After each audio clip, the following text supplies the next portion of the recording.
Puis là, ils arrivent au Canada pour trouver un meilleur monde. Mais ils veulent que le Canada change à leur monde d'où ce qu'ils viennent au départ. Ouais.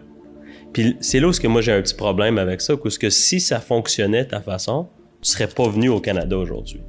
J'étais pas trop présent à mes cours. Pour être honnête, des fois, j'achetais mes notes de cours pour faire les cours à la va-vite en pleine nuit. Puis je te dirais, je suis un Libanais fier, mais encore un Canadien plus fier. Moi, je vis pas une vie que j'ai pas envie de vivre.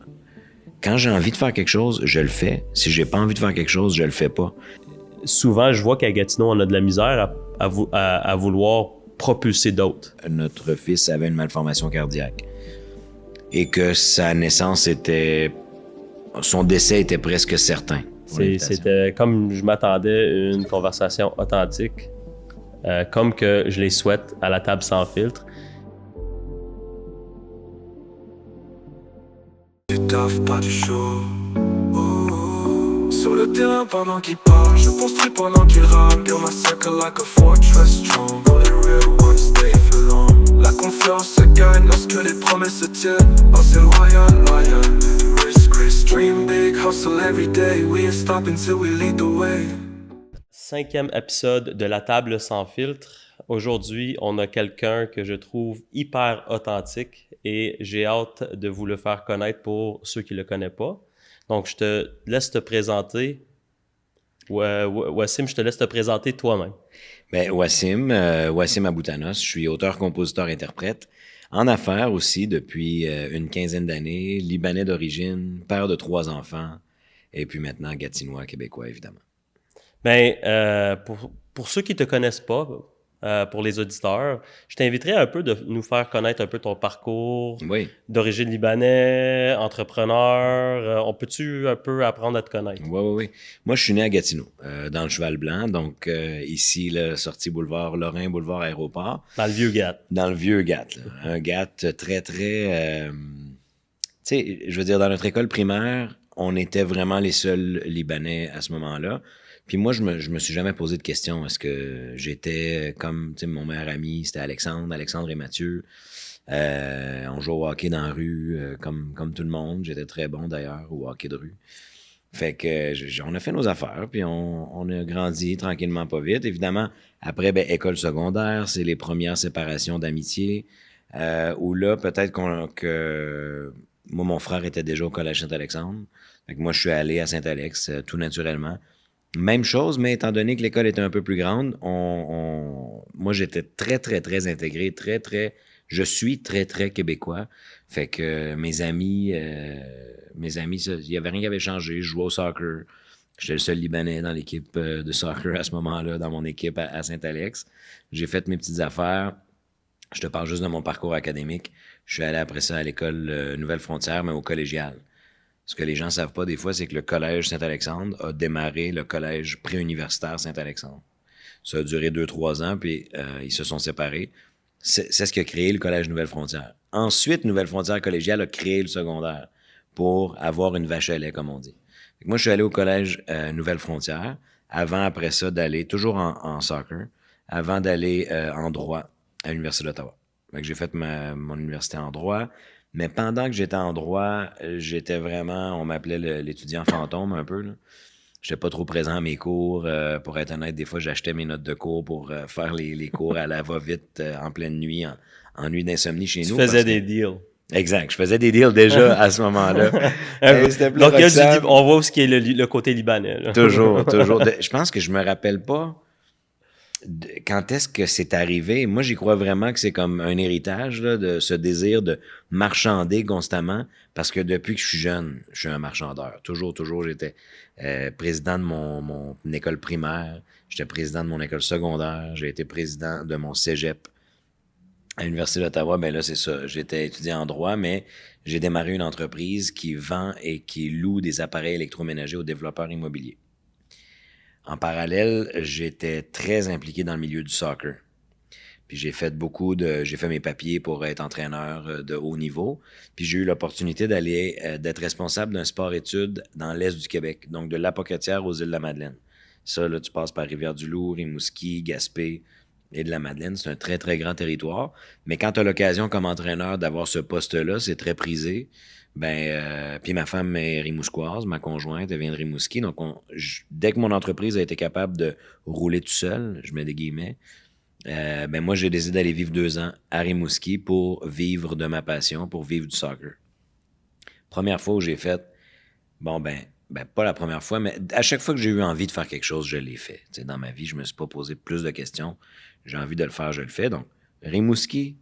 Mais ce qui est intéressant, c'est que, mon Dieu, écoute, je pourrais partir des heures, mais en parallèle de tout ça, il y a le côté politique. On avait, à ce moment-là, fondé un parti politique ici à Gatineau. Ma conjointe est tombée enceinte, je coachais au soccer, j'étais étudiant en droit, puis j'avais ma business. Donc, tu n'avais rien à faire dans ta journée. Et j'avais rien à faire dans ma journée. Ça, c'était the perfect storm, comme on dit. Vraiment, d'être capable de prioriser chacun de ces moments-là, ça s'est fait naturellement, mais quand on a emménagé à Rimouski, on a eu notre 2e fille. Puis après 2 ans, je suis revenu à Gatineau. Puis là, mes partenaires voulaient que je revienne pour qu'on continue Electroloc. C'est à ce moment-là que j'ai commencé plutôt le volet immobilier. J'ai commencé à investir en immobilier à mon retour. On a eu un 3e enfant. Puis pour terminer un peu cette parenthèse sur ma vie puis sur mon parcours, ma conjointe est tombée enceinte d'un 4e enfant qu'on a perdu à la naissance, d'une malformation cardiaque. Donc, on a vécu un deuil périnatal, puis c'est là que j'ai fait « Attends une minute, tu peux pas travailler pour du cash 80 heures semaine. Tu as des passions, tu as envie de faire des choses, go. » Puis c'est comme ça que j'ai commencé la musique il y a 3 ans. Donc, depuis, je suis vraiment auteur, compositeur, interprète. C'est mon activité principale, je dirais, présentement. Puis voilà, c'est ça, Wassim, aujourd'hui. Ben, c'est quand même un parcours plein d'histoires. Je sais pas où commencer. Je pense que la Rimouski t'a touché parce que tu as une chanson qui s'appelle Rimouski. Ouais. Donc, j'ai pris le temps d'écouter. Je vois que tu es un passionné de Gatineau. Tu as commencé une partie politique avec d'autres de la région. Est-ce que tu peux nous dire c'était laquelle? Oui. Ben, ce qui était beau, c'est qu'on avait à ce moment-là, je me rappelle comme c'était hier, le jour de la fondation d'Action Gatineau. C'était à l'école secondaire du Versant. C'était un mouvement citoyen de gens qui souhaitaient pour Gatineau plus que juste... tu sais, on est quand même plus de 400 000 personnes. On est voisins de la capitale nationale. Puis notre ville se gérait encore à coups de poignée de main de « Ça te tente-tu aujourd'hui de devenir maire? » On se réveille un jour, on a envie de devenir maire. On avait envie que la ville soit réfléchie de Masson à Elmer. Fait qu'on est allé chercher plein de gens un peu partout. Évidemment, tout ça était porté par notre premier candidat à la mairie qui était Maxime Pedneau-Jobin. Puis on était 40 membres fondateurs à signer nos premières cartes de membres, puis à signer le papier du parti politique officiel.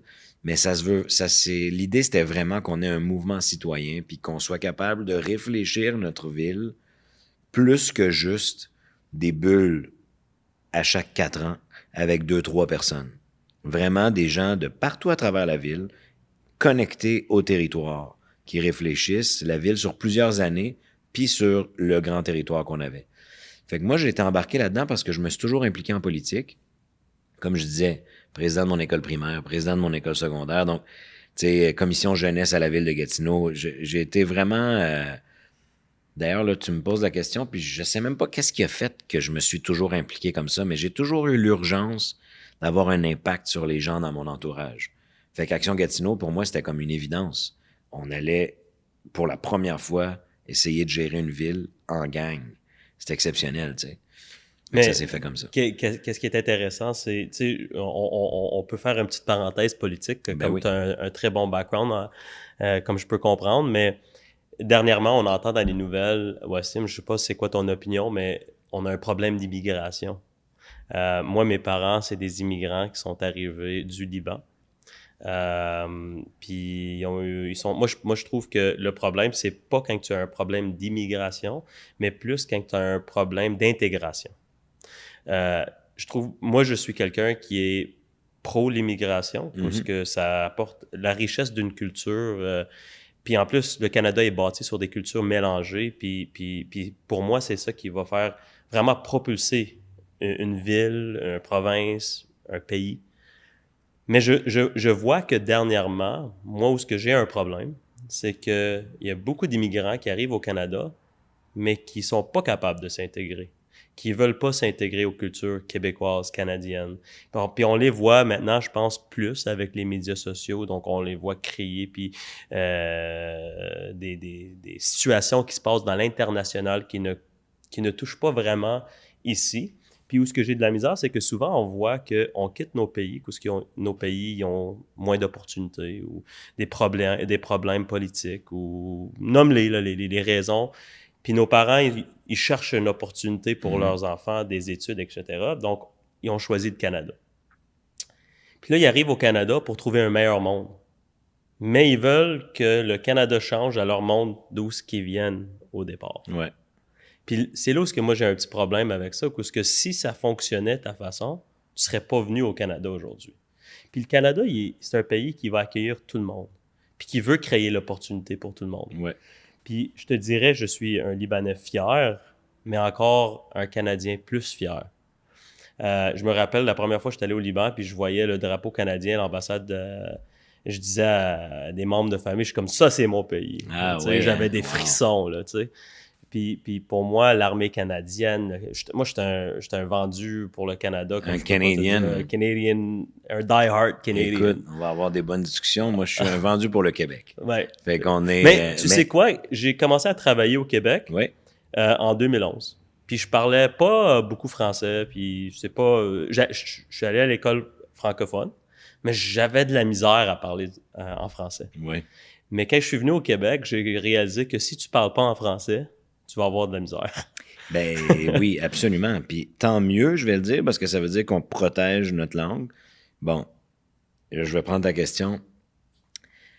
Commençons par l'histoire de l'immigration. Évidemment, moi, je suis pro-immigration, dans le sens où je pense qu'on a un territoire qui est peu peuplé. On parle de 6 ou 7 habitants par kilomètre carré ici au Canada, ou au Québec du moins. On parle de 2,2 personnes par habitation. Il reste de la place. Il y a des discours xénophobes aujourd'hui chez certains de nos dirigeants qui pointent du doigt l'immigration comme les problèmes de santé. On attend trop à l'urgence, trop d'immigrants. Il n'y a plus de place en garderie, trop d'immigrants. Il n'y a plus de place à l'école, on n'a plus d'enseignants, trop d'immigrants. Ils se cachent, nos dirigeants, derrière l'immigration pour expliquer leur raté. Fait que déjà là, si on met ça de côté, je pense pas que ta question était plus dirigée vers les capacités d'intégration. Fait que je vais revenir là-dessus, mais souvent, on va demander à quelqu'un qui a quitté son pays en 3 ou 4 ans de tout de suite être intégré. Quand tu pars à 38 ans, c'est un exemple que je donne, que tu as vécu toute ta vie dans un pays, quel qu'il soit, que tu as reçu une éducation, que tu arrives au Canada et qu'on te demande à ta première génération, là, à la première personne, ouais, mais là, il faudrait que tu marches comme nous autres, c'est vraiment manquer de compréhension du parcours de l'immigrant.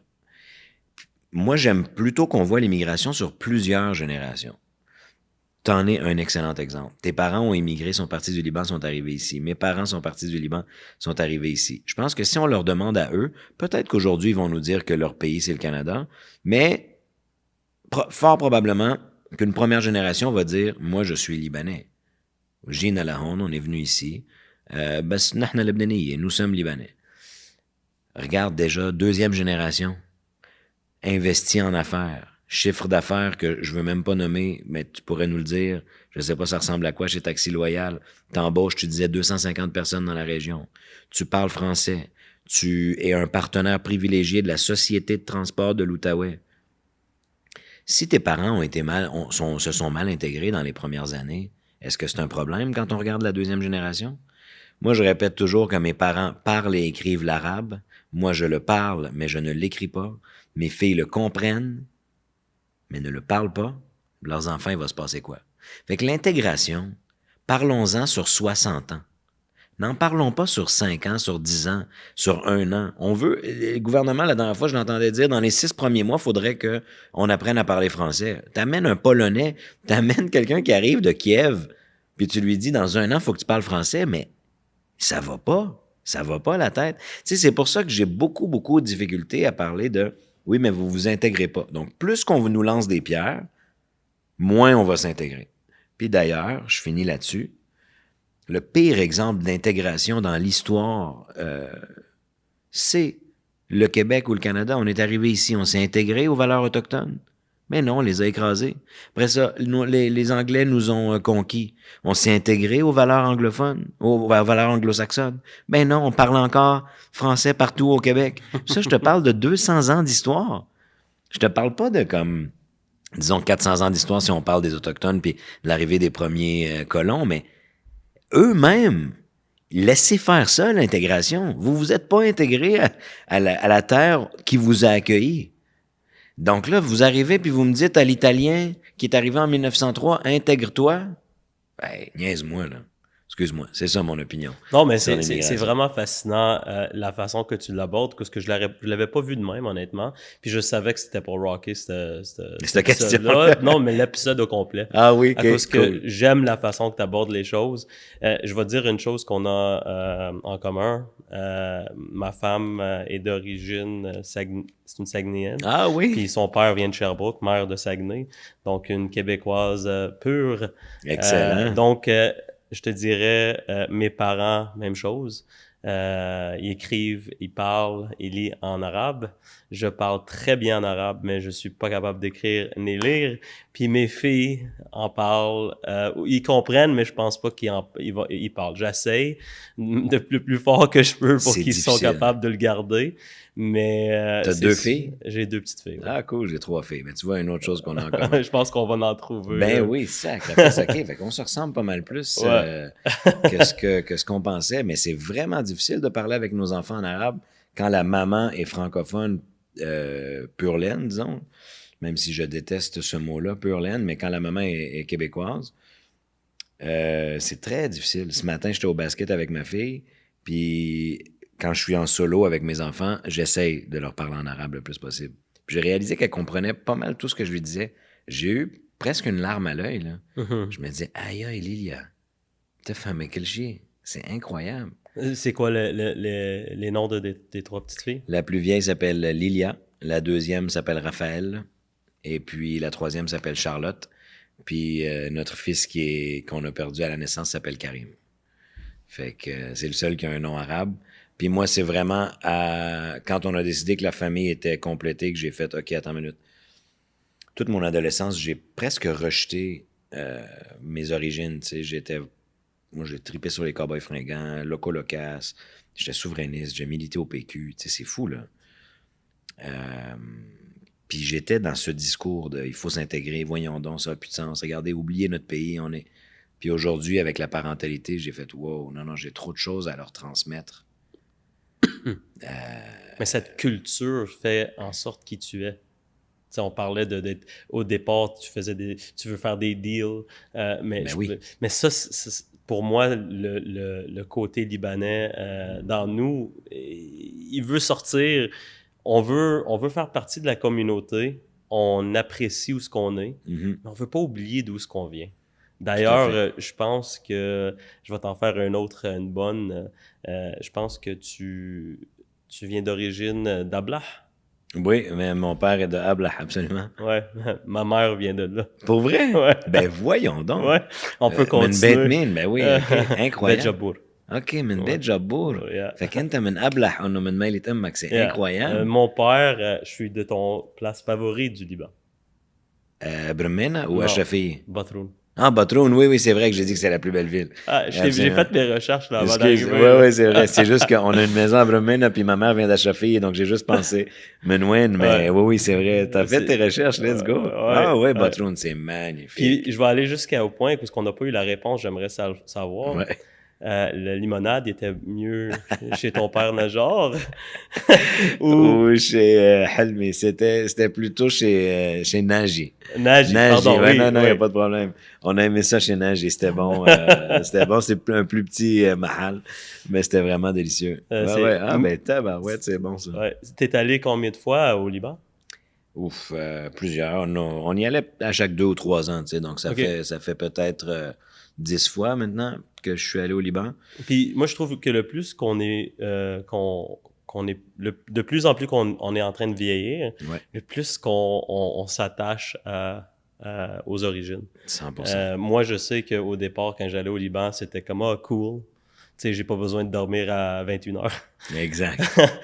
Après ça, c'était de sentir dans le village l'odeur de mon grand-père et cette odeur des arbres, les montagnes, de voir où ce que mon arrière-grand-père, tout ce qu'ils ont vécu pour avoir ce petit terrain-là, Incroyable. ou de se battre pour cet arbre-là.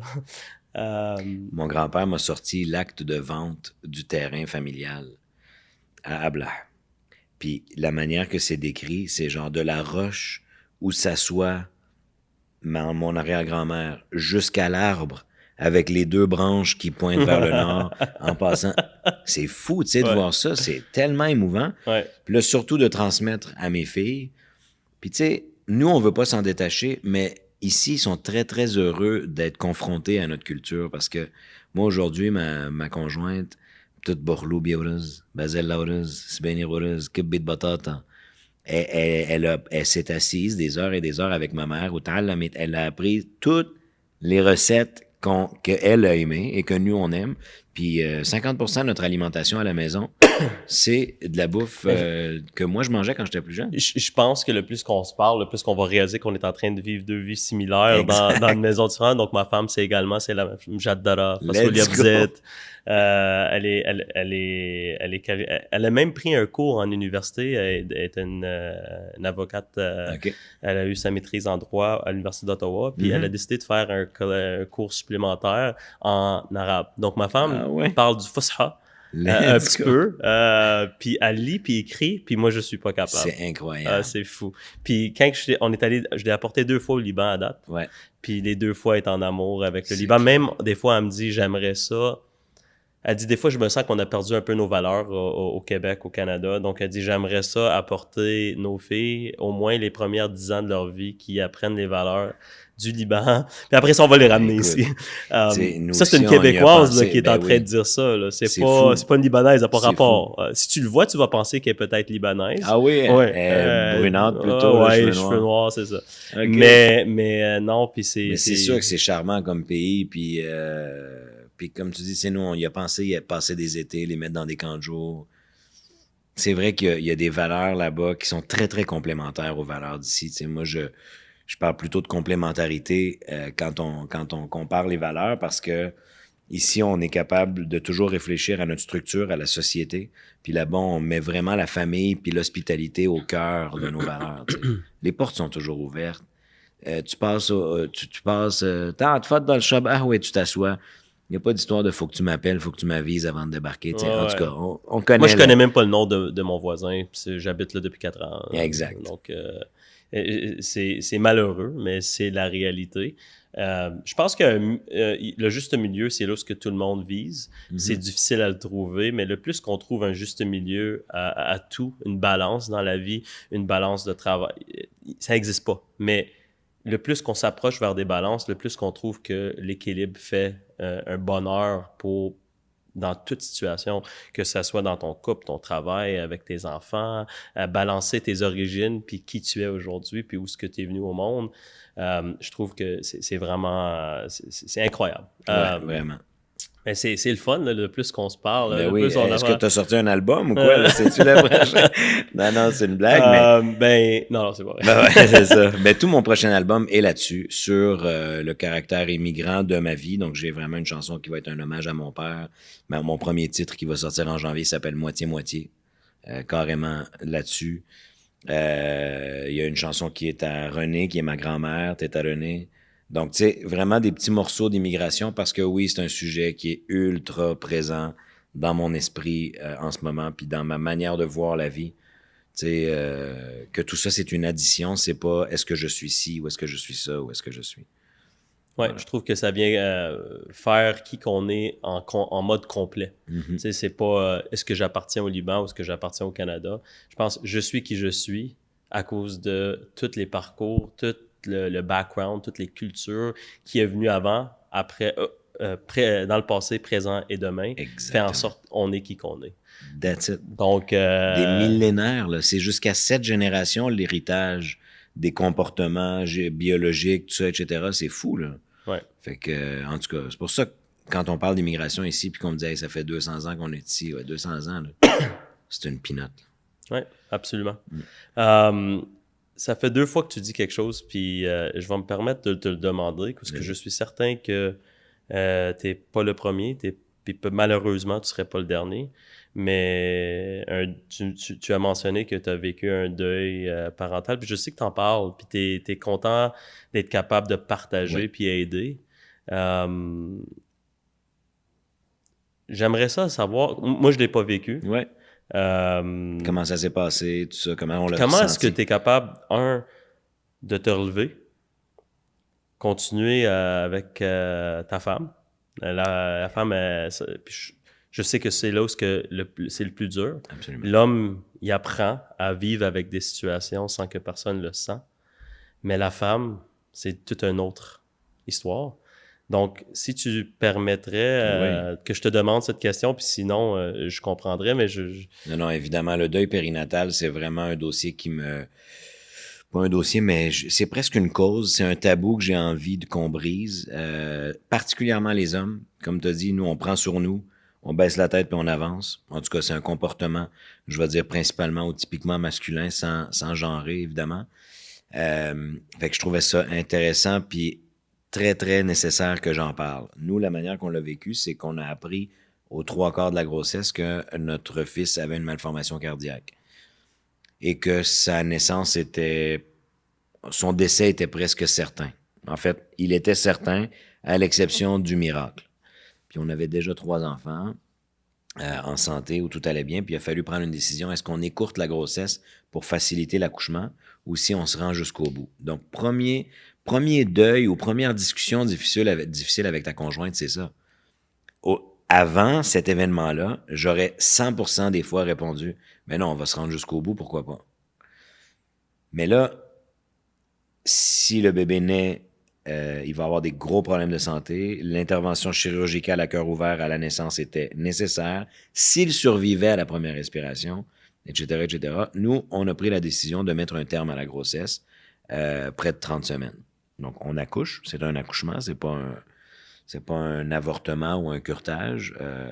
Puis au moment où le bébé naît, donc on nous dit « Votre fils est décédé à 16h04. C'était un 1er décembre. » Parenthèse, d'ailleurs, hier, j'étais en spectacle. Puis depuis, ça fait 3-4 fois que Karim me suit en spectacle. C'est fou, là. Je suis pas ésotérique ou quoi que ce soit, mais hier, ça faisait longtemps que j'avais pas fait de show, puis je suis allé à Ripon avant-hier en spectacle. Puis j'étais à Montréal la journée même. Puis avant de partir, je prends un café avec un ami, un grilled cheese.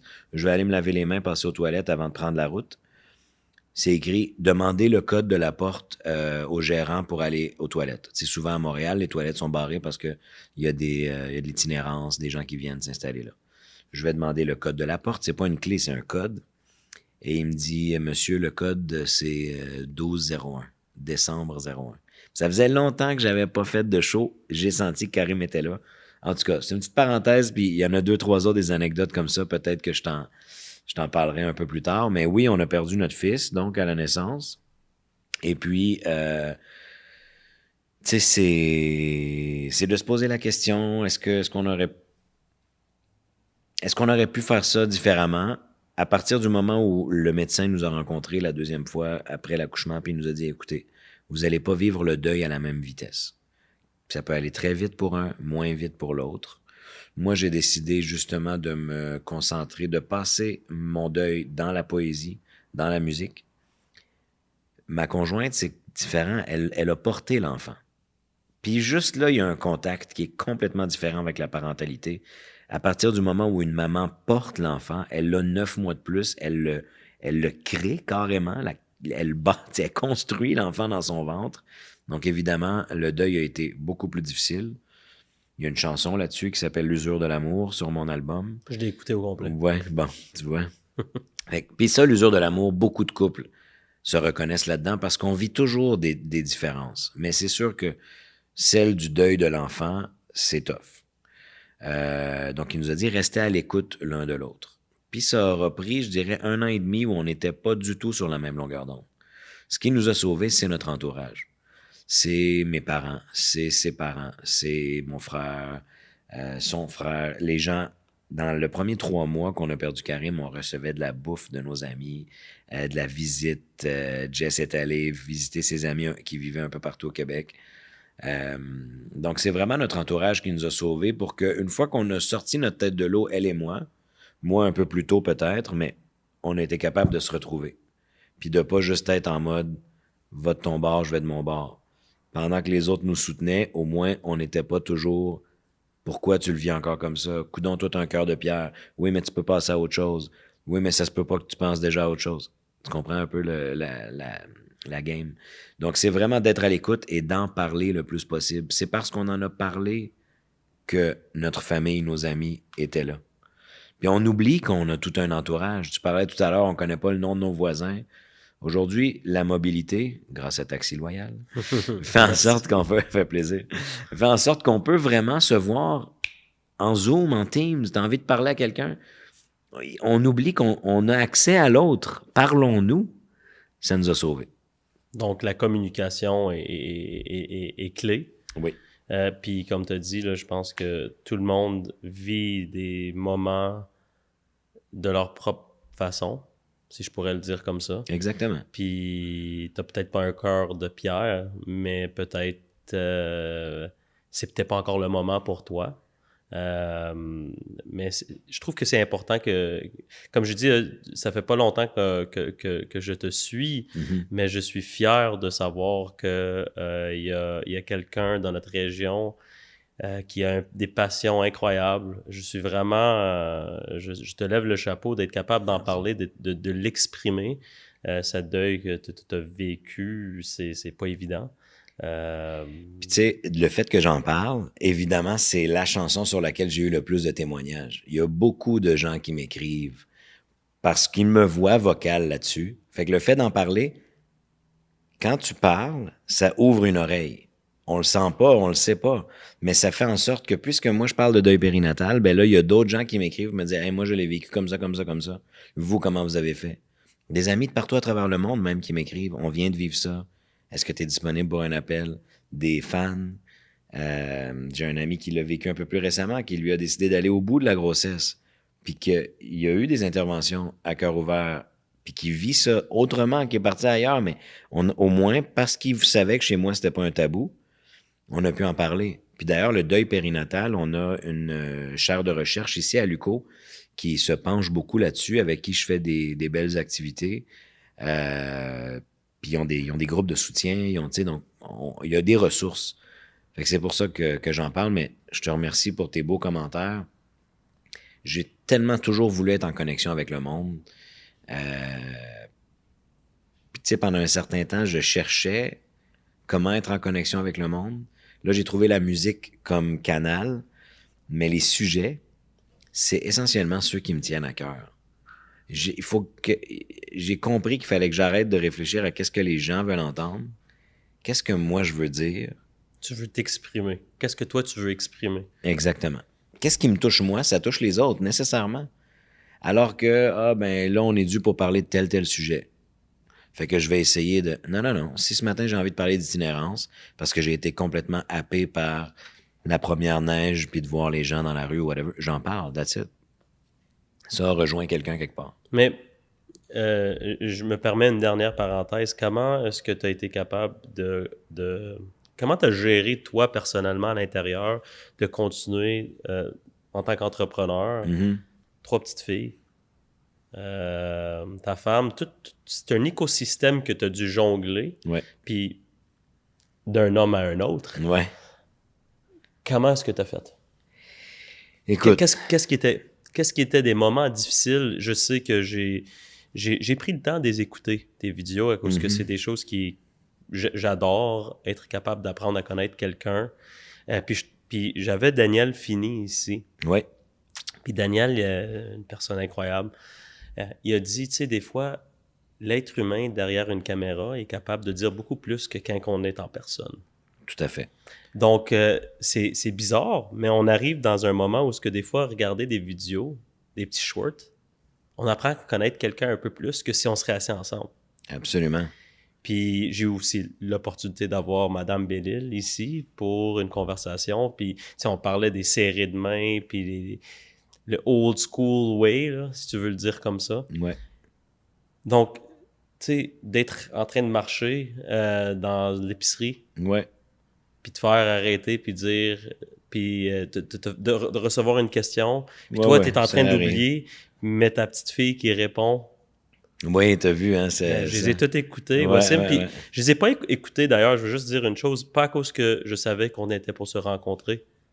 J'ai eu le problème d'arrêter de pas être capable d'arrêter de scroller parce Ah, que mon Dieu. That's je it. voyais quelqu'un qui me ressemble beaucoup, qui est passionné. Moi, j'étais un Ouais. passionné Ouais, dans ouais, tout clairement. ce que je fais. Puis, en tout cas, je voulais juste en connaître plus. Puis là, ben là, je suis comme, OK, that was cool. Là, je monte. Je suis comme, là, il est au Liban.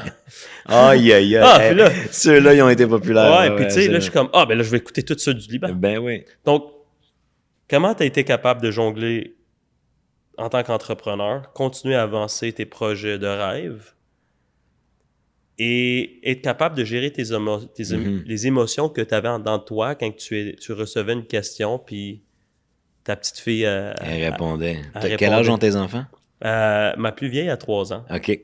puis ma petite, elle a 1 an. Fait que ça commence à parler, disons, à 3 ans, tout ça. Mais oui, moi, les miennes étaient assez vieilles pour qu'on ait à leur expliquer quand c'est arrivé, quand on a perdu Karim. Puis, tu sais, pour les gens qui nous écoutent, là, en effet, ça m'arrive de les mamans ou les matantes ou, tu sais, qui se promènent dans les allées. Ah, vous avez 3 belles petites filles ou une belle petite fille. Puis, une fois, plus qu'une fois, là, c'est systématique, mes filles répondent, non, on est 4, mais Karim est au ciel, tu sais. Fait que ça nous replonge toujours là-dedans. Puis moi, je suis ce fou qui a fait une chanson là-dessus. Fait que je me replonge là-dedans à chaque fois que je fais un spectacle. Puis ce que Daniel Finet disait par rapport à ce qu'on dit derrière la caméra, des fois, en musique, on dit souvent, si tu n'es pas capable de dire quelque chose, chante-le. Pour moi, ça a été ça. Mais comment j'ai été capable de continuer, c'est vraiment en me rabattant.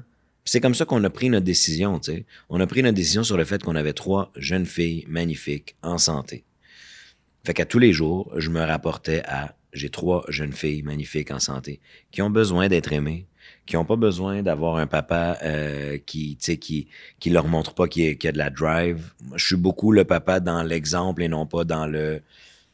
C'est chacun sa manière, là, mais admettons, moi, j'aime que mes filles me voient faire le tour du Québec pour chanter versus qu'on me morfondre à me dire « Ah, c'est plate, j'ai manqué sa game de basket. » Oui, c'est plate, j'ai manqué sa game de basket. Puis quand je suis là, j'essaie de faire toutes les games de basket. Mais je préfère qu'elles me voient aller plutôt que moi de les voir aller. Je pense qu'elles vont plus apprendre dans ce sens-là. Puis ça, c'est un struggle intérieur, là. Je pense évidemment que tu vas le vivre parce que t'es plein de passion, t'es plein de projets, mais toutes les premières fois de tes enfants, puis après ça, une fois... Hier, on avait 2 matchs de volleyball, 3 matchs de basket dans la même journée. Pendant ce temps-là, je dois faire mes choses, je dois avancer, je veux faire mes réels, il faut que je m'occupe de lancer ma semaine avec ma compagnie, il faut, etc., etc. Tu te sens coupable de manquer tout ça, mais c'est infini. En tout cas, je reviens à ta question. Je me rabattais toujours à ça.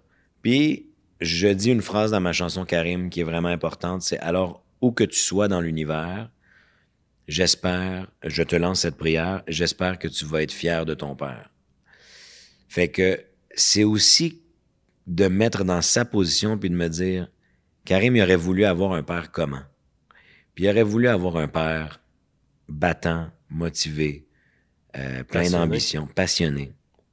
Un père comme toi, tu es en train d'être pour tes filles. Un père comme j'espère être pour mes enfants. Puis tu as dit un mot au début de notre conversation, authentique. Un père authentique, tu sais, qui fait ce qu'il a envie de faire. Moi, je vis pas une vie que j'ai pas envie de vivre. Quand j'ai envie de faire quelque chose, je le fais. Si j'ai pas envie de faire quelque chose, je le fais pas. Ça veut pas dire qu'on fait pas de sacrifice. Ça veut pas dire qu'on fait pas de compromis. Mais quand tu regardes la forêt, pas l'arbre, je suis à la bonne place. Ben, je ferais un peu de pouce sur ça dernièrement. Je dis, moi, j'ai manqué beaucoup avec mes petites filles. Puis j'en manque encore, puis je vais en manquer, je suis sûr encore. Puis, tu sais, des fois, ça te touche, right? Ça touche ton couple, ça touche à l'intérieur, tu sais, des fois, tu dis, est-ce que je suis en train de bâtir à la bonne place? Je me rappelle, il y a quelqu'un qui a travaillé pour mon entreprise qui s'appelait Tony Lien, qui m'a dit, lui, il était prêtre au Liban. Puis il me disait, faut pas oublier de bâtir en haut aussi. Puis j'ai jamais oublié, parce que je me questionne sur qu'est-ce qu'il m'a dit. Est-ce que je devrais être en train de bâtir à la maison? aussi. Comme je suis en train de bâtir dans mon entreprise, très petite parenthèse d'entreprise, quand j'ai commencé à Taxi Loyal, on avait à peu près 20 personnes qui travaillaient pour l'entreprise, puis on était sur la rue Maine. Puis là, aujourd'hui, en tant que groupe loyal, on est rendu à 250 personnes, comme qu'on disait. Puis, tu sais, le stress puis qui vient avec ça, c'est important, parce que mon père, qu'est-ce qu'il me disait toujours? Il dit, faut pas oublier que c'est pas 250 personnes qui travaillent pour toi, puis toi, t'es le big boss, là. Il y a 250 familles qui dépendent de toi. Mm-hmm. Donc, oui, je pense que la meilleure réponse, pour moi en tout cas, puis je pense qu'on le partage une autre chose en commun, c'est d'être la meilleure version de qui moi je veux être en tant que père, pour que mes filles, quand ils vont grandir, ils vont dire « ça, c'était mon père ». C'est mon père qui faisait ça. Puis d'être capable de passer cette façon de vivre que moi, j'ai appris de mon père. Oui. Puis qu'eux le voient pour leur motiver qu'un jour, eux aussi sont capables de faire n'importe quoi qu'ils veulent. En fait, c'est exactement ça qui est important. C'est, oui, la fierté de « ça, c'était mon père » ou « ça, c'est mon père », mais aussi le sentiment de capacité. Si mon père a été capable de le faire, je suis capable de le faire. Si mon oncle a été capable de le faire, si ma tante, si ma cousine... Mon voisin. Donc, les gens que je connais, c'est pour ça que les exemples, c'est beau. Moi, c'est ça. En fait, t'as tout à fait raison. Puis même, j'irai encore plus loin sur la notion de, tu sais, ces 250 familles qui dépendent. C'est aussi 250 collègues qui dépendent les uns des autres, tu sais. Absolument. C'est ça qui est beau dans une famille comme ton entreprise. C'est qu'en bout de ligne, t'as choisi, ou les personnes nécessaires ont choisi les bonnes personnes parce qu'ils avaient besoin de ces personnes-là dans l'entreprise. Donc, il y a un lien de dépendance qui met tout le monde sur le plan horizontal, au même niveau. Parce que veux pas, seul, tu aurais peut-être 1, 2 pizzerias. T'es pas dans le milieu de la pizza, mais c'est un exemple. Moi, tous mes exemples, c'est toujours en comparaison à des pizzerias. Fait que seul, tu aurais peut-être 1 ou 2 pizzerias. Mais pour faire 200 pizzerias, tu as besoin de 450 personnes, tu sais. Absolument. Je dis souvent, quand je suis en train de parler à certains chauffeurs de l'entreprise, je dis, je ne peux pas conduire 200 voitures. Exactement. Je dois être en train... ça prend tous les engrenages sur un moteur pour faire virer un moteur. Toutes les poulies. Donc, les techniciens qui réparent les voitures pour que les chauffeurs puissent aller les battre, pour qu'ils les réparent encore. Ouais. Toute l'équipe de la répartition qui doit recevoir ces appels-là pour que les chauffeurs peuvent avoir des clients à transporter. Toujours très professionnel. D'ailleurs, récemment, peut-être dans le dernier mois, j'ai pris 2 ou 3 fois le taxi. J'espère que c'était une voiture rouge de Loyal. Oui, exactement. C'est pour ça. Oui, non, maintenant, je me pose pas de questions. C'est toujours ça. Puis ça a toujours été vraiment un super service de votre gang, autant à la répartition. Puis à chaque fois, je suis surpris parce que, tu sais, quand on appelle un taxi, puis là, je fais une petite parenthèse, mais on se dit toujours, hey, il va arriver dans comme 15-20 minutes. Fait que, OK, verse-moi une dernière bière, là, je vais appeler le taxi tout de suite parce qu'évidemment, moi, c'est principalement la raison pour laquelle j'utilise le taxi, c'est quand je veux éviter de conduire. Puis là, comme, votre taxi est arrivé. Oh boy, OK, non, donne-la à quelqu'un d'autre, la bière, j'aurai pas le temps. Ouais. Ça, tu sais, 3 minutes plus tard, fait que c'est cool. Mais on est vraiment content parce qu'on a monté un multimodal de transport chez Loyal, puis juste pour, à titre j'aimerais ça que tu sois au courant que Loyal, aujourd'hui, c'est, comme tu as dit juste au début, là, on est fiers d'être un partenaire clé de la STO de Transcolline, d'être un transporteur pour tout ce qui est transport à mobilité réduite. Je dis souvent à mes chauffeurs, on conduit pas des boîtes, on conduit la mère de quelqu'un, le père de quelqu'un. Donc, comment est-ce que toi, aimerais-tu que quelqu'un transporte tes parents? Exactement. Ça, c'est la façon qu'on le pense. Dans tous les transports qu'on va faire, on a le transport à la demande, transport collectif, transport par taxi. On veut créer un écosystème de transport pour justement éliminer l'auto-solo. C'est quelque chose qu'on rêve faire, mais je dis souvent, c'est pas en créant des taxes de stationnement qu'on va le faire. Un petit wink-wink.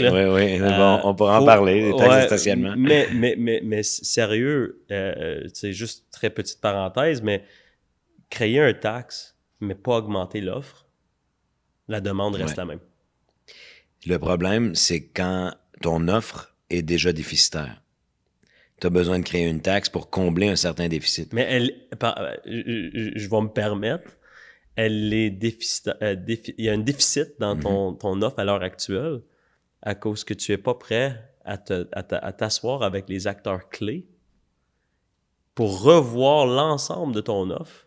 À cause qu'il y a beaucoup de choses qu'on fait à l'heure actuelle que des petits changements. Je vais donner un exemple. La Société de transport de l'Outaouais fait du transport adapté.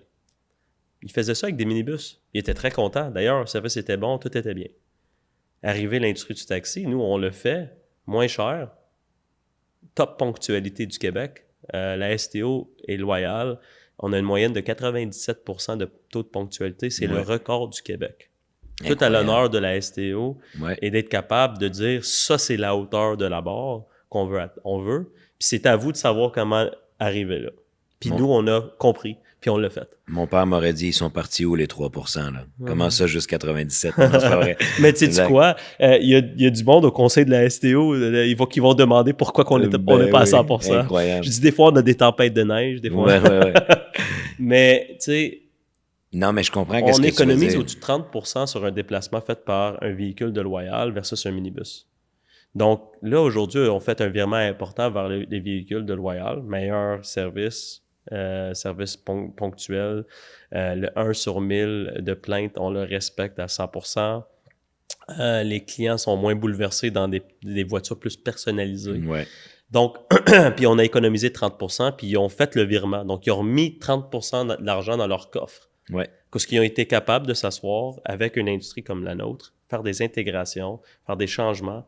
Donc, moi, je pense que la ville, la société de transport ou n'importe qui, les acteurs clés de mobilité, doivent ne pas avoir peur de s'asseoir avec l'industrie privée, puis nous permettre, en tant qu'experts dans nos domaines, de s'asseoir avec eux et leur donner des idées. Tu sais, je veux juste... Puis je vais clôturer sur ça, mais...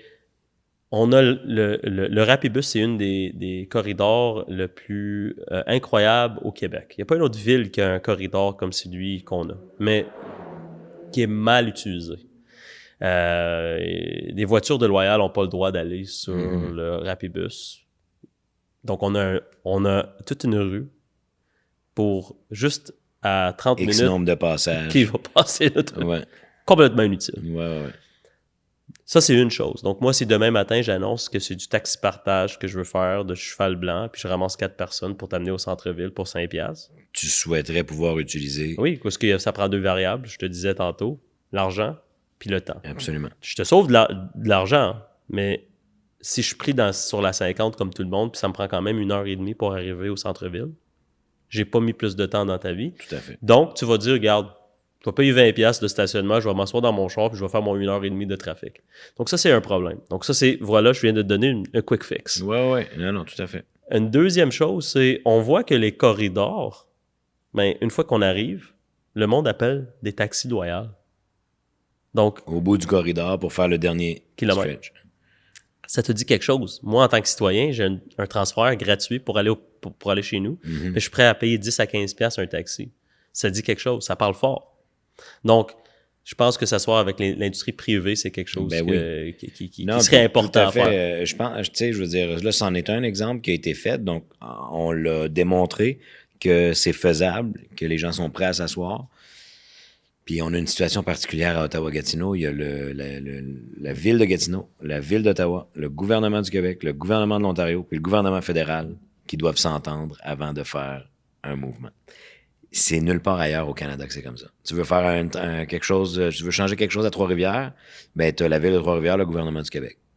Il n'y a pas rien de frontalier avec, tu sais, tu comprends ce que je veux dire? Ouais. Fait que c'est sûr qu'ici, c'est toujours un peu plus compliqué, mais l'exemple est super, puis je pense qu'il faut tendre vers ça nécessairement. Absolument. Mais je vais te demander, est-ce que tu pourrais juste me faire un peu mieux comprendre les entreprises que tu transiges dedans dans chaque jour? Oui.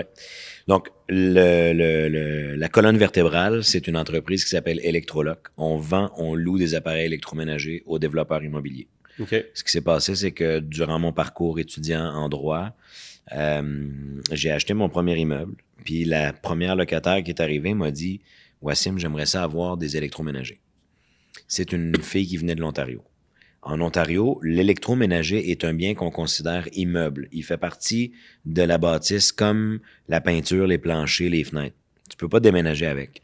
Au Québec, c'est pas le cas. C'est un bien meuble. Tu peux quitter avec ton appareil. Donc là, beaucoup d'Ontariens, au début des années 2010, après la crise en 2008, ont commencé à venir vivre au Québec. Puis c'est un besoin qui s'est ressenti. Donc on a créé, le lendemain, quand elle me le demandait, je suis allé voir pour en acheter, je trouvais ça cher. Je suis allé voir sur Kijiji pour acheter des usagers. Je trouvais que c'était pas tout à fait ce que je recherchais. J'ai regardé pour en louer. Comme on loue nos tanks à eau chaude, ça n'existait pas. Je suis allé me chercher une marge de crédit personnelle, j'ai créé une compagnie. J'ai acheté les électro-usagers, puis je me suis mis à les louer à mes blocs, mon premier bloc, puis des blocs d'amis ou peu importe. De fil en aiguille, on s'est mis à en louer un peu plus. Puis mon premier client pour la vente, Whirlpool Canada, à un moment donné, m'a appelé. Moi, j'ai racheté tout ce qui était refurbished. Donc, remise à neuf, retour de garantie, etc. Puis là, Whirlpool, le revendeur d'usagers appelle Whirlpool puis lui dit « Écoute, j'ai ce gars-là qui arrête pas de m'acheter des électros, faut que tu m'en envoies plus. » Whirlpool m'appelle. Disait, on vient de comprendre votre modèle d'affaires, là, la location d'appareils électroménagers, ça existe nulle part en Amérique du Nord, ni même en Europe. C'est quoi votre modèle? Je rencontre Whirlpool, je leur explique, ils nous ouvrent un compte.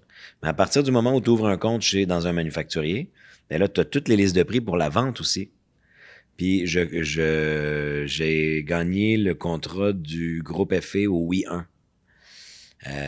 Steve FA, qui est quelqu'un que je connaissais de mon implication à la fondation du Collège Saint-Alexandre, m'a dit, écoute, applique, tu sais, bid comme tout le monde, là, envoie-moi ta soumission de prix. Puis on n'avait tellement pas de back-office par rapport à un Tanguay, par rapport à un Brouille Martineau, par rapport à... on s'est retrouvé à gagner le contrat. J'ai dit à mon partenaire, on vient de meubler 140 unités, là, on fait quoi? Là? Mais là, on achète un camion, on trouve des livreurs, c'est notre plus gros contrat à vie à ce moment-là, puis ça fait maintenant 15 ans qu'Electroloc... J'aurais jamais su que, un, ça existait. Ouais. Puis deux, j'aurais même pas su que tu faisais ça. Ouais. Tu comprends? Donc, à force de regarder Instagram, puis les vidéos, puis les shorts, puis les ci, puis les ça, j'ai pu apprendre un peu sur toi, ta vie personnelle, mais au niveau commercial, j'étais vraiment pas... Ouais, j'en parle presque pas, parce que mon Instagram est principalement orienté artistique. Mais j'adore parler de ma business parce que ça fait 15 ans. Vous employez combien de personnes? On a une dizaine d'employés. Ici à Gatineau? Ici à Gatineau. C'est très, très... C'est-à-dire que des fois, on peut livrer un chantier puis on a besoin de 25 personnes en même temps. C'est juste qu'il y a beaucoup de ponctuels parce que la construction, si tu livres 1000 unités en 3 mois, mais qu'après ça, tu as 9 mois que tu livres 200 unités, c'est pas le même volume, tu sais. Absolument. Puis c'est-tu à l'extérieur de Gatineau ou c'est... Gatineau, Ottawa. On a fait quelques projets à Montréal. Ça demande quand même une grosse infrastructure. C'est ça l'enjeu. Puis c'est une première génération d'entreprise. Tu sais, ça ne fait que 15 ans. Là. Je le dis comme ça parce que c'est quand même jeune. Mais je réalise à Gatineau que les entreprises, ça ouvre puis ça ferme. Une entreprise sur 2 va fermer dans la première année de vie. Puis une entreprise sur 5 va traverser les 5 ans de vie. Fait qu'aujourd'hui, quand je dis aux gens, ça fait 15 ans, ils sont comme, oh, les smokes, ça fait 15 ans que tu as une business qui roule. Fait que je touche du bois, mais... ça fait du bien. Exact. On a une belle gang. On a un peu, on sait où on s'enligne. Exact. Ça veut dire c'est ça. Puis, en parallèle, je suis propriétaire d'immeubles. J'ai un parc immobilier avec lequel on fait de la gestion immobilière, nécessairement aussi. Un beau parc quand même de Buckingham à Elmer, du commercial, du résidentiel. Tout seul avec la famille. Tout seul avec la famille, avec des partenaires. Moi, j'adore partager le risque, j'adore partager les réussites. Donc, a priori, 99% de mon parc immobilier, j'ai des partenaires. Puis on a des beaux projets. On travaille avec le Cégep de l'Outaouais pour des résidences étudiantes sur un développement de terrain. On travaille avec... on veut monter une salle de spectacle à Buckingham en OBNL, en organisme à but non lucratif. Puis de plus en plus, je veux orienter mon investissement vers un investissement collectif. Il y a une entreprise à Gatineau qu'on a fondée, Nicolas Gosselin et moi, avec quelques autres personnes. Nicolas Gosselin, ça me dit quelque chose. Propriétaire de Nomad Télécom, les Rogers. Oui, il était un 40 under 40 avec moi. Exactement. Fait que, On était ensemble, on était les deux seuls de Gatineau. Ah oui, ben là, c'est Sur ça. 40 personnes. Donc, quand je l'ai vu, je suis comme « Hey, je te connais, Gatineau je te Beach. connais, yes! » Ben oui, ben lui aussi, c'est un entrepreneur qui pourrait très, très bien venir s'asseoir avec toi pour discuter. On a fondé une entreprise qui s'appelle Matapédia Capital. On est 130 actionnaires qui investissent pour faire des acquisitions d'immeubles dans la région d'Ottawa-Gatineau. Maintenant, c'est plus de 50 millions de portefeuilles. C'est des projets de développement. Puis on a donné accès, je vais le dire comme ça, à monsieur, madame, tout le monde. C'est comme ça que l'idée a été créée. C'était des amis qui venaient nous voir pour nous dire « Hey, j'ai 10 000. Je peux-tu acheter un bloc? » C'est compliqué. « Hey, j'ai 5 000. Hey, j'ai 20 000. Hey, je suis capable de mettre 10 000 de côté. » Fait qu'on s'est mis 40 personnes à 10 000 de côté par année pendant 5 ans. Puis là, d'autres gens se joignent à nous. Puis aujourd'hui, il y a 130 investisseurs, principalement situés à Gatineau, sur un portefeuille essentiellement gatinois, qui investit en immobilier. Mon rêve, c'est d'avoir une branche vraiment de logement social, dans le même principe, avec des gens qui ont des attentes de rentabilité, je vais dire raisonnables, une espèce d'OBNL où on va donner un 5-6% de garantie de retour sur l'investissement, mais où surtout on garantit un toit abordable pour les Gatinois et les Gatinoises, parce que l'itinérance, moi je suis producteur du show du Gîte, le Gîte Ami, où on ramasse à chaque année des dizaines de milliers de dollars pour le Gîte Ami. On paye la facture d'épicerie à l'année pour le Gîte Ami. Puis l'itinérance, c'est bon pour personne. C'est pas bon pour le commerce. C'est pas bon pour la cohésion sociale. C'est pas bon pour le système de santé. Donc, il faut vraiment éradiquer. On vit dans un monde capitaliste où le toit d'un individu est une marchandise. Ça me fait mal. Si on est capable de l'enlever, cette problématique-là, pour les 10% des gens les moins nantis qui sont pas capables de se payer un toit, ben, on dirait que c'est comme peut-être mon prochain investissement immobilier va vraiment aller dans ce sens-là. Mais j'ai vu que tu étais quelqu'un qui était content de la mairie à New York. Oui, Zoran Mamdani. Yes. Let's go. Tu veux faire du transport gratuit à New York. Mais tu sais quoi? Je vais te dire quelque chose. Je pense que tu m'as dit ça tantôt, je vais réutiliser ta phrase. Un cœur plus à gauche, mais j'ai une tête très à droite. Donc, j'ai trouvé ça cool qu'il était élu contre l'establishment, parce qu'on a une très forte establishment à Gatineau, que je veux pas en parler, parce que ça pourrait nous donner une chance de peut-être te réinviter puis avoir toute une autre discussion. Hey, honnêtement, je reviens anytime, tout à fait. Puis, donc, de le voir gagner contre l'establishment, ça m'a fait du bien de voir que c'est possible. C'est quelqu'un, encore une fois, qui me ressemble, parents immigrants, qui arrive, qui veut faire du bien, qui veut faire un changement. Ceci étant dit, tout a une facture. Puis j'ai hâte de voir qui va payer la facture de tous ces beaux projets. Les projets sont incroyables, puis de vouloir aider tout le monde, ça, c'est quelque chose que ça devrait être un devoir en tant que citoyen de vouloir voir le bien de tous les citoyens de ton pays, d'une ville, d'une province. Mais il y a quand même une facture. Ben, c'est un excellent point.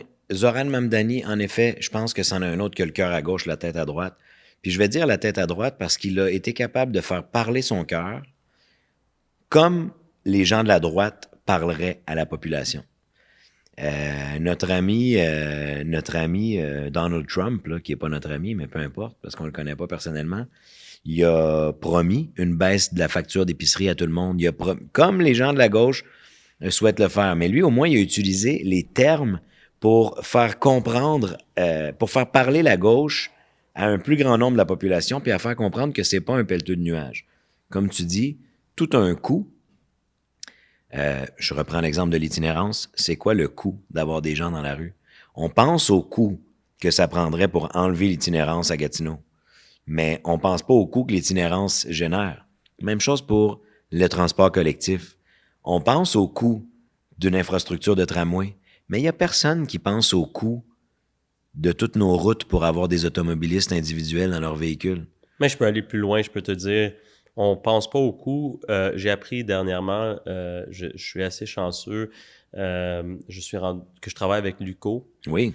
Et bientôt le Cégep. Loyal, avec la nouvelle application de Loyal, on a offert c'est 50% de rabais par application de Loyal pour n'importe qui veut aller sur un site de Luco ou qui quitte un site de Luco. Wow. Puis la raison, c'est que j'étais assis avec M. Brabant du cégep. Puis il m'a dit, tu sais, Alex, 1 sur 4 n'ont pas accès aux études à cause d'un manque d'accessibilité au transport. Donc ça a un coût à la société 100%. de ne pas être en mesure d'éduquer l'ensemble de notre communauté.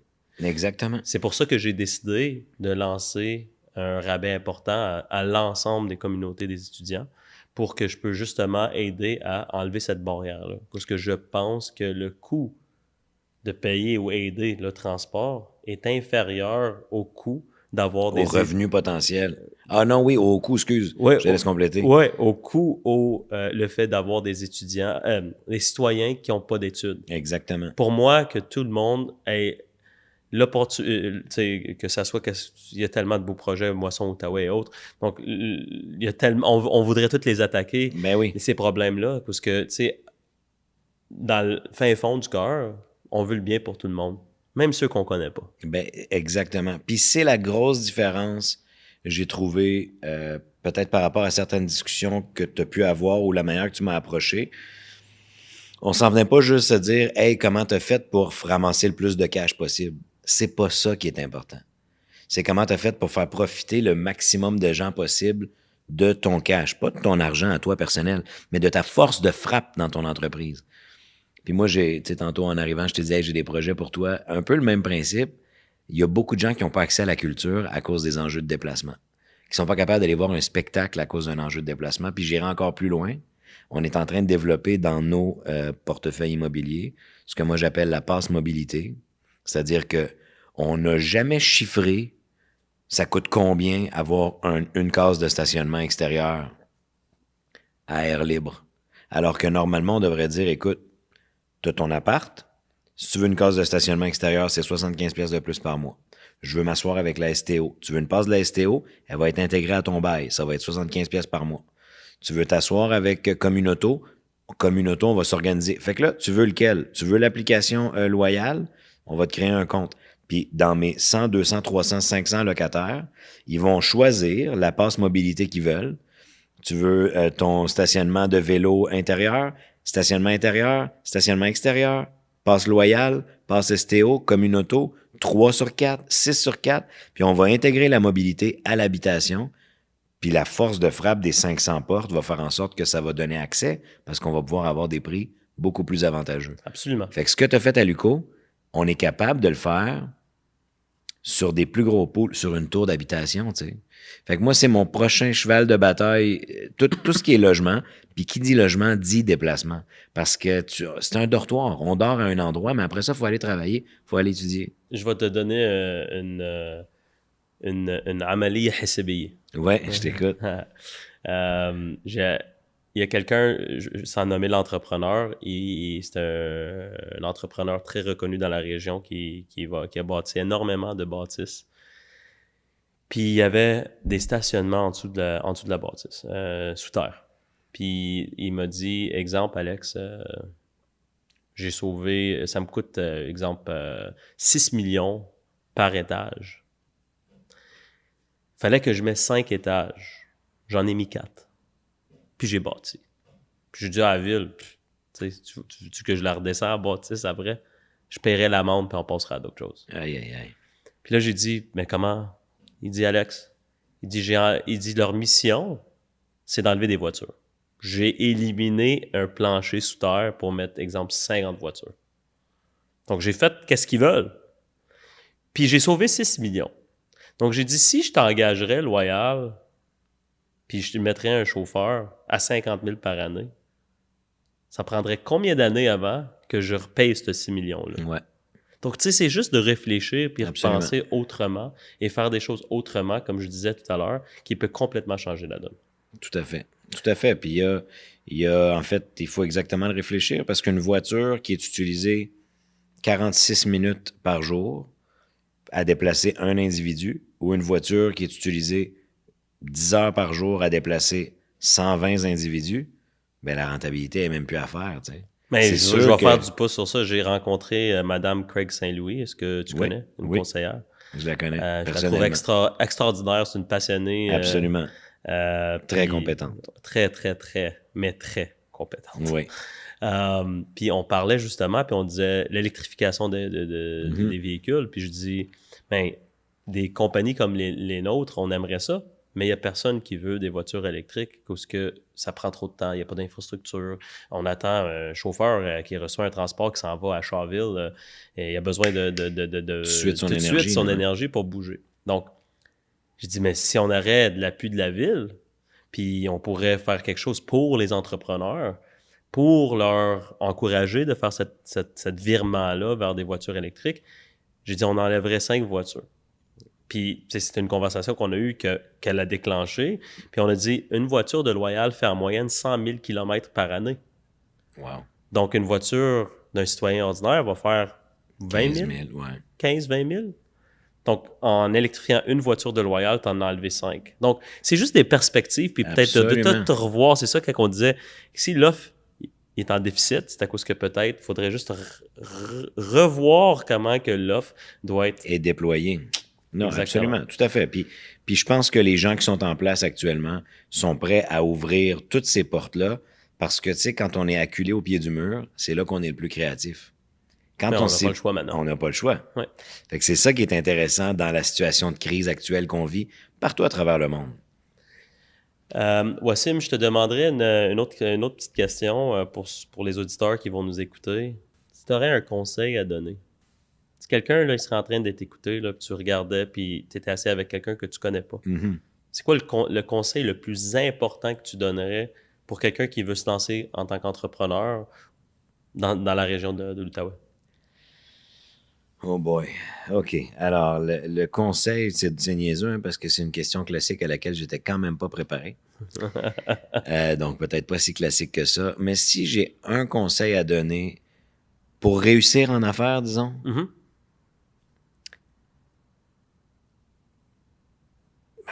développe ta créativité. Il faut que tu sois prêt à répondre à des besoins auxquels il n'y a pas de réponse au moment où on se parle. Il y a ça, mais l'affaire, c'est que quand tu développes ta créativité, même dans les besoins auxquels on a déjà des réponses, ben, tu trouves une manière optimale de le faire. Moi, ce qui a fait en sorte que je suis devenu créatif, on va être honnête, c'est ma paresse. J'ai toujours été très paresseux. J'ai toujours voulu travailler le moins longtemps possible et théoriquement le moins d'heures possible. Parce que je voulais terminer ma tâche le plus rapidement possible. J'avais déjà quelque chose d'autre que j'avais envie de faire, qui était une passion dans ma tête, qui n'était pas du travail. Donc, en bout de ligne, je travaille quand même 12-15 heures par jour. Pardon. Mais il y en a 10 sur 15 que dans ma tête, c'est une passion, c'est pas un travail. Mais c'est vraiment ma créativité. Je prends l'exemple de mes cours en droit. Quand j'achetais des notes de cours pour faire mon cours en 1 heure au lieu de 3 heures, ben, c'était de la créativité, tu sais, de réfléchir à ça. 20 piastres tes notes de cours, tu me les donnes-tu? Oui, let's go. Vraiment, là, les gens sous-estiment l'importance de la créativité. Puis c'est pas la créativité comme on l'entend, c'est-à-dire, ah oui, t'as eu une bonne idée de louer des électroménagers. Moi, demain matin, donne-moi une pizzeria. Dans 5 ans, il y en a 100 des pizzerias. Parce que je vais avoir été créatif. Pourtant, je réinvente rien, là. On vend de la pizza. Ton exemple de taxi, ça fait 3 millénaires que ça existe, le service de taxi. Tu as été créatif de développer des branches ou de répondre à des besoins, tu sais. Fait qu'on oublie cet aspect-là de la créativité. Souvent, on va se pencher sur les chiffres, on va travailler fort, on va mettre des heures, on va faire de la job qu'on devrait déléguer. Pendant que tu fais ça, tu ne crées pas. C'est drôle, mon frère, il m'a toujours dit, le monde qui sont le plus créatif, c'est du monde hyper paresseux. Ah ben tu vois, on a la même philosophie. Il m'a tout le temps dit ça. Il dit tu vois, on était assis quand on était plus jeune, puis il y avait une affaire là, où ce que tu squeezes avec ta main, là, puis c'est comme un bras qui poigne là, plus loin. Puis il dit, Alex, le gars qui a inventé ça, là, tu sais, c'était parce qu'il voulait pas se lever pour chercher la manette. Exactement. Donc il dit, il a créé cette affaire-là. Le squeezer. Puis boum! Non, mais c'est vrai, c'est tout à fait vrai. Moi, je trouve ça fascinant, cette corrélation entre la paresse et la créativité. Je vais te demander aussi, À date, c'est quoi que tu as ressenti de la table sans filtre? Qu'est-ce qui t'a apporté de vouloir le faire aujourd'hui? C'est tout nouveau, on vient de commencer. Qu'est-ce qui t'a apporté? C'est quoi que tu voulais de la table? Est-ce que tu as eu l'opportunité de le dire? Moi, quand j'ai vu que tu tapais sur la notion régionale, que ça venait de l'Outaouais, on est une région qui a besoin de se faire mettre les projecteurs dessus. On est une région qui a besoin de se parler. Plus que jamais, on sent un certain clivage entre, là on en a parlé politiquement, entre l'Est et l'Ouest de la ville, entre Gatineau, entre Ottawa, on a besoin de se parler. Puis quand j'ai vu cette opportunité-là que tu mettais sur tes réseaux sociaux, puis que tu discutais avec des gens de tout horizon, j'ai dit, on va pas bouder quelqu'un qui a envie de mettre des ressources, de l'énergie sur une discussion pour le vivre ensemble. Fait que moi, c'est ça que la table sans filtre, c'est comme ça que la table sans filtre m'a appelé à venir collaborer, à ajouter ma petite goutte Absolument. à ton projet qui est vraiment magnifique. Puis tu sais, tu parlais tu souhaites peut-être accueillir des politiciens ici à ta table. Moi, je t'invite aussi à inviter des gens du communautaire. Je sais que tu es sensible à ça. Tu es dans une posture, je vais dire un casting qui permet les échanges, puis peut-être aussi avec quelque chose d'assez campé en termes de développement, entrepreneur, work hard, play hard. Tu comprends ce que je veux dire? Absolument. Mais ta porte est ouverte à l'échange, à la discussion. Tu es prêt à dire « Hey, celle-là, j'y avais pas pensé. » Puis tu es prêt à donner aux autres « Hey, je vais te dire quelque chose auquel toi, tu n'as peut-être pas pensé. » Fait que merci puis bravo de mettre ça en place. Mais pour moi, je pense qu'un des droits fondamentaux dans une démocratie, c'est de se parler, d'avoir la chance de communiquer, de parler. Puis pour avancer dans une communauté, ça prend une conversation.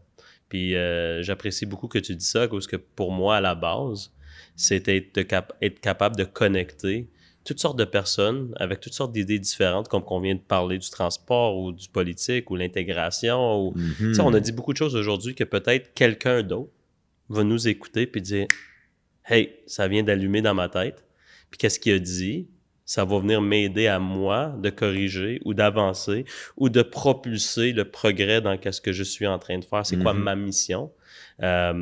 Ça, c'était pour moi à la base de ce que je voulais faire. Donc, le fait que tu l'as juste compris comme ça me fait chaud au cœur de voir qu'il y a quelqu'un qui était capable de le voir.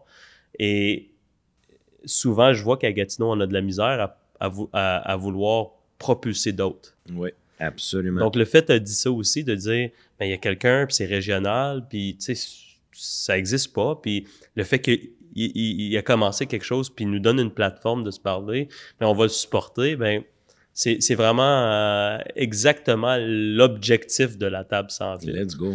Donc... Non, puis tu sais, la conversation, ça commence d'abord par l'écoute. Alors que des fois, les gens, ils pensent que ça commence par parler.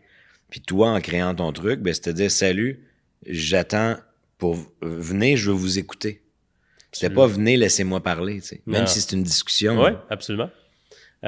Si tu avais une question à demander... La prochaine personne qui serait assise à ta place, t'en as-tu une bonne? Écoute, en ce moment, je suis beaucoup dans la question de l'itinérance, là. Si on pouvait asseoir ici quelqu'un qui nous parle de tout le déploiement autour du gîte ami, le gîte, ses besoins, comment ça marche, comment a changé le visage de l'itinérance à Gatineau dans les 10 dernières années, j'inviterais quelqu'un du gîte ami, soit leur ancienne directrice générale, Lise Paradis. Je sais que Nicole Turmel s'est beaucoup impliquée, qui est une ancienne députée du NPD ici dans la région. François Lescalier, leur directeur général actuel peut-être. Mais je trouve que l'itinérance prend de plus en plus d'ampleur, puis la table sans filtre devrait mettre un peu de projecteur là-dessus. Puis il y a des entreprises privées qui ont participé à aider à soutenir ça aussi. Je pense à DevCore, Jean-Pierre Poulain qui a comme opéré quelque chose d'excellent. D'excellent, tu sais. Oui. Ça, c'est un autre cas, tu disais, où on a ouvert une porte, le municipal, le privé, puis le ministère du Québec se sont tous mis ensemble. Puis boum. puis boum. C'est ça que ça prend. Exact. Mais Ça prend plus de ça. Ça prend plus de ça. Mais au moins, on sait qu'on a des cas d'espèces où on est capable de démontrer ça marche. Venez vous asseoir. Fait que je parlerai à quelqu'un du Gétami pour mettre davantage de lumière sur l'itinérance. Ben, Wassim, merci beaucoup d'avoir participé aujourd'hui. Ça fait plaisir. Merci à toi pour l'invitation. C'était, comme je m'attendais, une conversation authentique, comme que je les souhaite à la table sans filtre. Puis avec quelqu'un que je savais pas que j'avais tant de choses en commun. Oui, c'est incroyable. Je pense que c'est pas la dernière fois qu'on se parle. Non, c'est loin de ça, je peux te garantir. C'était un moment incroyable pour moi d'apprendre à te connaître, sincèrement. C'est partagé. Donc, je te remercie beaucoup et je t'invite à inviter quelqu'un que tu souhaites entendre à la table. Ben, j'en profite peut-être pour inviter quelqu'un du conseil municipal de Gatineau à venir s'asseoir ici à la table sans filtre.